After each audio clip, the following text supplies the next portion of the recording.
Presyo ng mga mangga ibinebenta sa Kalasyaw, Pangasinan, binabaan na ng mga negosyante dahil sa epekto ng pesteng kurikong. Ang detalye sa report ni Joan Punsoy. Panahon na ng mangga kaya maraming paninda ang negosyanteng si Mirna sa pamilihang bayan ng Kalasyaw, Pangasinan. Pero kita sa ilan niyang paninda na marami ang tinamaan ng kurikong. Mahirap daw itong ibenta. Pag walang kurikong, magandang tignan, madam.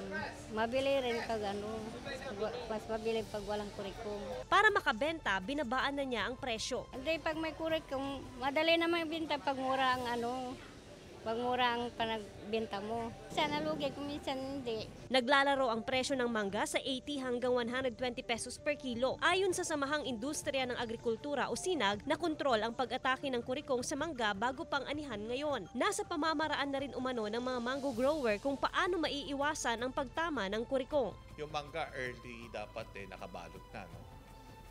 Munggo size pa lang, binabalot na namin yan. Kung pinapak naman, hindi tinatamaan.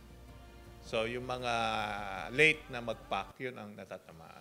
Kasama si Jing Dakanay, Joan Punsoy, One North, Central Luzon.